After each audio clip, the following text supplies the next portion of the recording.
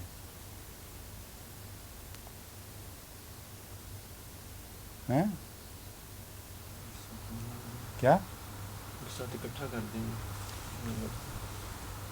نہیں،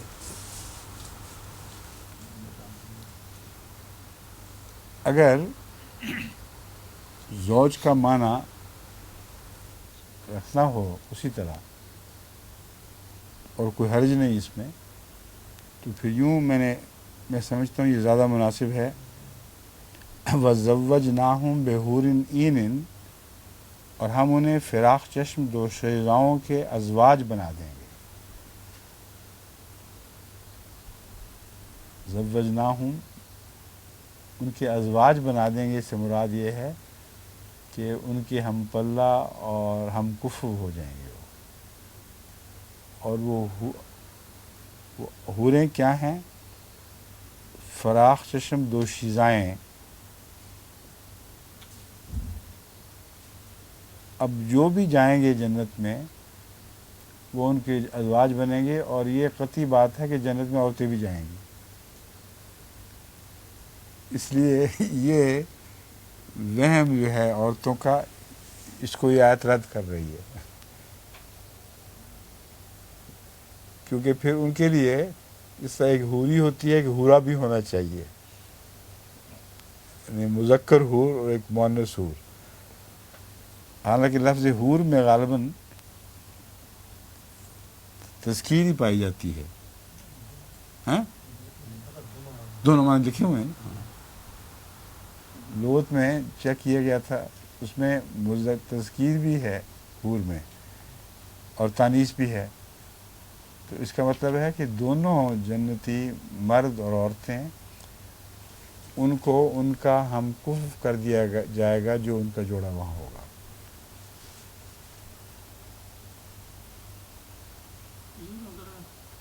حورن عین کو عورتوں کی صفت ہی رکھے تو عورتوں کو ہی کریڈٹ دیا جا رہا ہے. اگر حورن عین کو عورتوں کی صفت ہی رکھیں تو عورتوں کو کمپلیمنٹ دیا جا رہا ہے. عورتوں کو کمپلیمنٹ دیا جا رہا ہے، مگر جو کمپلیمنٹ دیا جا رہا ہے وہ اچھا ہے کہ نہیں؟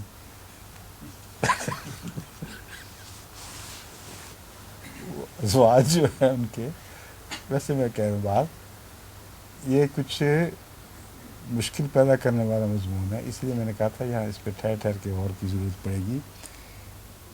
میں نے تو بہت کانٹ چھانٹ کے بعد آخر یہ ترجمہ سوچا تھا، وہ صفوں میں بچھائے ہوئے تختوں پر ٹیک لگائے بیٹھے ہوں گے اور ہم انہیں فراخ چشم دوشیزاؤں کے ازواج بنا دیں گے. ان میں جب مرد عورتیں بھی شامل ہوں گی تو دوشیزاؤں کی ازواج بنے گی وہ، جس کا مطلب یہ ہے کہ مرد اور عورتیں دونوں ان دوشیزاؤں کے ازواج بنیں گے. سمجھے؟ کیوں، آپ کیا سوچ رہے ہیں؟ معنی کہ حور کے لفظ میں دونوں معنی ہیں. ہاں، تو یہاں دو شیزاؤں کا لفظ اختیار کرنے سے ایک کو گویا چن لیا گیا، تو کوئی ایسا نہیں، پھر یہ بالکل غلط ہو جائے گا. اگر حور مردوں کا ترجمہ کیا تو مرد ان کے ازواج کیسے بنیں گے؟ بہت خطرناک ترجمہ ہے یہ.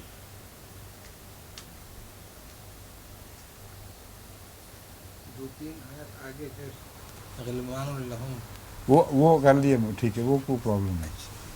غلمان والا مسئلہ اسی ترجمے سے حل ہونا ہے، ورنہ دماغ وہاں جا کے بھی بہک جائیں گے.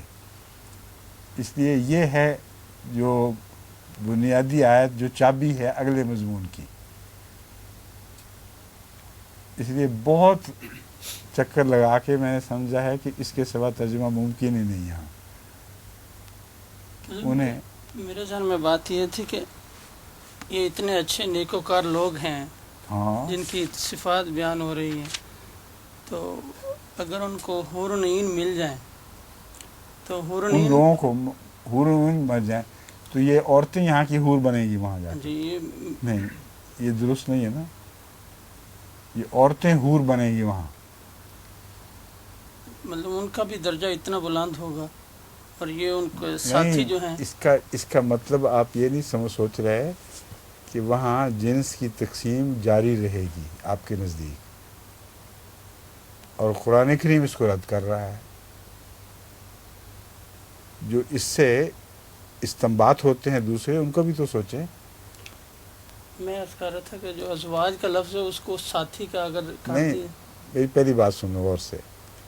وہ جو آپ زور دے رہے ہیں جس بات پر کہ یہی عورتیں وہاں ان کے لیے حور بنا دی جائیں گی، یہ کہہ رہے ہیں نا. اس کا نتیجہ یہ نکلتا ہے کہ وہاں عورتوں اور مرد کی الگ الگ تخصیص جنسی لحاظ سے اسی طرح رہے گی، جس کو قرآن کریم قطعیت سے رد کرتا ہے، کیونکہ روح کی کوئی جنس نہیں ہے. اور جسم کے ساتھ جی اٹھانے کے وقت جنس کا تصور پیدا ہوتا ہے، اور اگر روح کی جنس ہی کوئی نہیں تو یہاں ایسا ترجمہ کرنا جو جنسی ترجمہ ہو یہ بالکل نامناسب ہے، جو آگے جا کے پھر جنسی خیالات کو چلا دے گا اگلے مضامین میں. اب سمجھیں، جی یہ وجہ ہے جو میں اس پر زور دے رہا ہوں.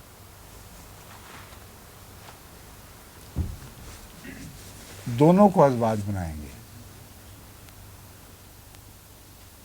حورن عین جو دوشیزائیں ہیں وہ بھی ایک خوبصورت تصور کے طور پر پیش کی گئی ہیں، ان میں جنس کوئی نہیں، کیونکہ مردوں اور عورتوں دونوں کی وہ ازواج بنے گی. یہ تو مسئلہ نہیں، دو شیزاؤں سے پھر وہ فراخ چشم خوبصورت وجودوں کے ساتھ اکٹھا کرتے ہیں. مگر ترجمہ یہ اجازت دیتا ہو تو پھر ٹھیک ہے. حور کا لفظ اگر دونوں پہ، چونکہ تذکیر تانیث دونوں پہ آتا ہے، حورن عینن میں یا مذکر ترجمہ ہو سکتا ہے یا مؤنث ترجمہ ہو سکتا ہے، اور دعائیں دیتی ہیں جن کو پہلے چھوا نہ گیا ہو اینن کے نیچے. تو اس حصے کی تحقیق کر لیتے ہیں دوبارہ. حورن میں تو دونوں مضمون شامل ہیں. اینن جو لفظ ہے اس میں اگر فراخ چشم میں صرف فراخ چشمیاں ہوں یا فراخ چشم وجود ہوں تو یہ زیادہ بہتر ہوگا. پھر وہ سب ٹھیک کہہ رہے ہیں. اینن کا ترجمہ کریں. کیا این صرف عورتوں کے لیے استعمال ہوتا ہے؟ کیونکہ جہاں تک مجھے یاد ہے دیکھنے پر این نے مشکل ڈالی تھی، کیونکہ یہاں این میں غالباً تانیث داخل ہے. سمجھیں؟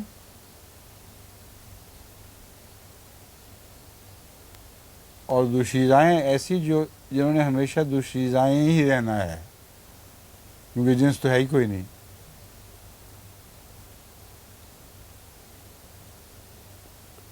انسوں والا جان نے کوئی چھوا نہیں ان کو.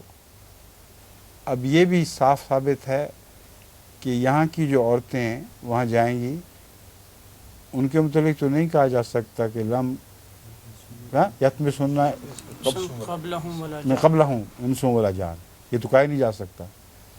تو ان ساری آیات کو پیش نظر رکھیں. اور اگر یہ ساری آیات کا مضمون بیک وقت ذہن میں نہ ہو تو ان کے ترجمے بگڑ جاتے ہیں پھر. اور اکثر میں نے جو تراجم کنسلٹ کیے ہیں ان میں یہی دقت نظر آئی ہے. جو ترجمہ کرنے والوں نے لفظی ترجمہ درست کر دیا اور اس ترجمے کو باقی آیات کے ترجموں کے ساتھ ملا کے نہیں دیکھا کہ ایک تضاد پیدا ہو رہا ہے، اور قرآن میں تضاد کوئی نہیں. اس لیے اس بنیاد پر ہر ترجمہ ہونا ضروری ہے کہ قرآن میں کوئی تضاد نہیں. جب اس یقین کے ساتھ آپ ترجمہ کرتے ہیں تو پھر لازماً متعلقہ آیات کو دیکھنا پڑتا ہے، ورنہ ترجمہ کافی نہیں ہوتا. تو جس کو کبھی جن و انس نے کسی نے چھوا نہ ہو، وہ یہاں کی عورتیں تو نہیں ہو سکتی. یہاں بڑے لوگوں کی گھر بھی رہتی ہیں وہ، اور چھوٹے لوگوں کے گھر بھی رہتی ہیں، اس لیے وہ بعد کی مخلوق ہے. اور جو وہاں کی مخلوق ہے ان کی دوشیزگی ہمیشہ کے لیے ہے، اس میں کوئی تبدیلی نہیں. تو ایک بہت خوبصورت تصویر کشی ہے جنت کی، جس میں کوئی جنس نہیں ہوگی، اور جو ان کا نیا پن ہے وہ اپنی جگہ قائم رہے گا. کیوں جی مومن صاحب، اب واضح ہو گئی بات کیوں یہ چھوٹی چھوٹی آیتیں دقتیں پیدا کرتی ہیں. اب صرف یہ قمر صاحب والی بات کا دیکھنا ہوگا. اگر این لفظ میں عورتیں اور دوشیزاؤں کا مضمون لغت میں قطعیت سے نہ دیا ہو تو پھر ہم وہ ترجمہ کر سکتے ہیں جو یہ کہہ رہے ہیں.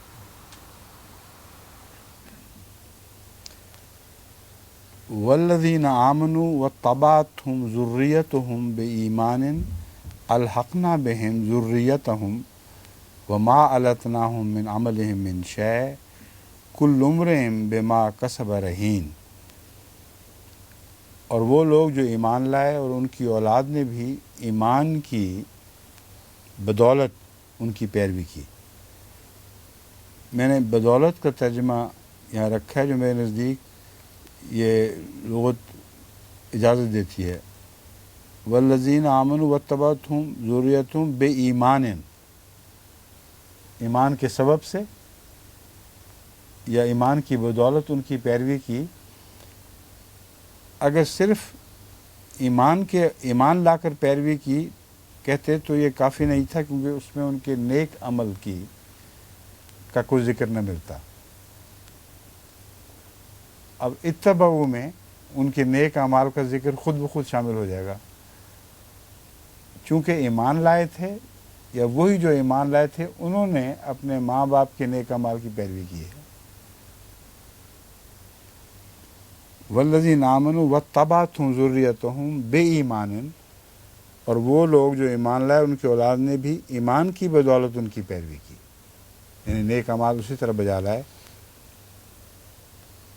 ان کے ساتھ ہم ان کی اولاد کو بھی ملا دیں گے. اور قرآن کریم سے ثابت ہے کہ بد اعمال اولاد کو اگر وہ خالی ایمان لا رہی ہو ظاہر میں اور نیک عمل نہ کر رہی ہو، وہ نہیں ملائے جائیں گے ساتھ. تو یہ خوشخبری صرف ان لوگوں کو ہے جن کی اولاد ایمان بھی لائے گی اور اس ایمان کی بدولت ان کی طرح نیک اعمال بھی بجا لائے گی. ان کو ساتھ ملا دیں گے. اب اعمال تو الگ الگ ہو سکتے ہیں اور ہر عمل کی جزا الگ الگ ہو سکتی ہے، مگر جن نیک لوگوں نے جنت میں جانا ہی ہے ان کو وہاں اچھے لوگوں کے نیک اعمال کے بلند درجے کی بنا پر ان کی نسبتاً کم درجہ اعمال والی اولاد کو بھی ساتھ کر دیں گے، ان کا الحاق کر دیں گے، ان کو ایک جگہ اکٹھا کر دیں گے. جبکہ ان کے عمل میں سے انہیں کچھ بھی کم نہ دیں گے، جس سے ثابت ہوتا ہے کہ وہ ان کے عمل اونچے تھے ماں باپ کے. سمجھیں؟ کیونکہ ان کے عمل میں سے کم کیے بغیر ان کی اولاد کا مرتبہ بڑھایا جائے گا. ہر شخص اپنے کمائے ہوئے کا رہین ہے، یا ہر شخص اپنے کمائے ہوئے کا اسیر ہے۔ اردو میں رہین منت اور رہین کا لفظ عام ملتا ہے، اس لیے میرے خیال میں اسیر کی ضرورت بھی نہیں، ہر شخص اپنے کمائے ہوئے کا رہین ہے۔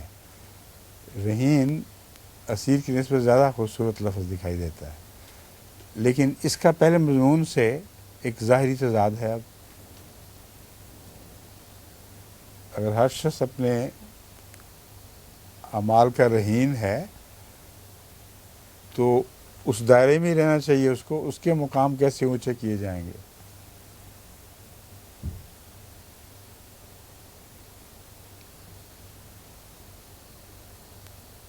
دلی آج تم بولے نہیں، آپ آج کیا یہ بتائیں؟ جو پہلا مضمون بیان ہوا ہے اس کو اچھی طرح جذب کرنے کے بعد یہ لگتا ہے کہ اعمال خواہ کم بھی ہوئے، وہ ان اعمال کی وجہ سے چھوٹی جگہ مقید نہیں کیا جائے گا، بلکہ اس کا مرتبہ بڑھا کر اسے اونچا کر دیا جائے گا۔ اولاد بھی صدقہ جاریہ ہاں؟ ہے، نیک اولاد بھی صدقہ جاریہ ہے، اس کا بھی اجر اس کو ملتا رہے گا۔ اس کی وجہ نہیں، یہ تو کوئی بات نہیں ہے۔ آپ بتائیں۔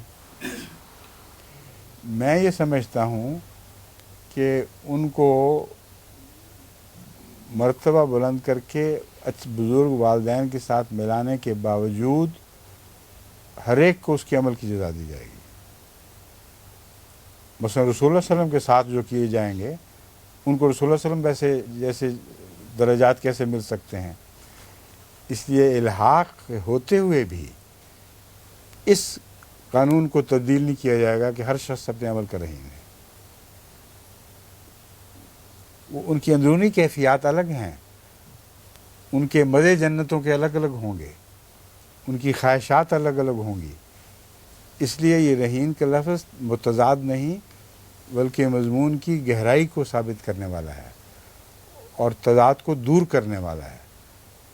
ورنہ باقی جگہ جب آپ یہ پڑھتے ہیں لا تزر وازرۃ وزر اخریٰ کے علاوہ دوسرے جو جس نے جو کمایا وہ اسی کے لیے اتنا ہی ہوگا، یہ اس کے خلاف ہو جائے گا۔ تو جہاں تضاد دکھائی دیتا ہے وہاں تضاد دور کرنے کی ایک کوشش نہیں، ایک آیت قطعی طور پر تضاد دور کرنے والی ہے، تضاد پیدا کرنے والی نہیں۔ آگے دیکھیں، اگلی آیت اس کی تشریح کر رہی ہے۔ یشتہون کے لفظ سے ساری وضاحت ہو گئی۔ وَأَمْدَدْنَاهُمْ، یہی وہ آیت ہے جس کے نیچے میں نے ترجمہ دوسرا کر کے پہلے ترجمے کو ترک کیا تھا، اب میں وہ پڑھ کے سنا دیتا ہوں۔ وَأَمْدَدْنَاهُمْ بِفَاكِهَةٍ وَلَحْمٍ، اور ہم ان کی مدد کریں گے۔ بِفَاكِهَةٍ کا پہلا ترجمہ یہ تھا طرح طرح کے پھلوں سے، اور غالباً دوسرے ترجموں میں بھی یہی چیز ملے گی، لیکن میں نے بہت غور کر کے دیکھا ہے یہ ترجمہ اس کا بنتا نہیں۔ وہ یہ بنتا ہے وَأَمْدَدْنَاهُمْ، اور ہم ان کی مدد کریں گے ایک قسم کے پھل اور ایک قسم کے گوشت کے ذریعے کی عطا سے۔ نہ وہ پھل ہونا ہے نہ وہ گوشت ہونا ہے جو یہاں پسند کرتے ہیں، اور گوشت کے لفظ سے یہ لگتا ہے کہ جسے پرندے مار مار کے کھائیں گے یا ان کو گوشت مہیا کیا جا رہا ہوگا، سپلائی کی جا رہی ہوگی۔ اس کو رد کرنے کے لیے ایک طرح کا لفظ لازم تھا، سمجھیں؟ بِفَاكِهَةٍ ایک طرح کا پھل ہے وہ، وَلَّحْمٍ اور ایک طرح کا گوشت ہے، نہ وہ پھل ہے نہ وہ گوشت ہے۔ مما یشتہون، جیسی ان کی خواہشات تھیں اسی قسم کا پھل ملے گا، اسی قسم کا ان کو گوشت ملے گا۔ اور کل امرئ مما کسب رہین کا جو میں نے ترجمہ کیا ہے یہ اس سے بالکل مطابقت کھا رہا ہے۔ آپ سمجھیں کہ نہیں ڈاکٹر صاحب؟ رسول اللہ صلی اللہ علیہ وسلم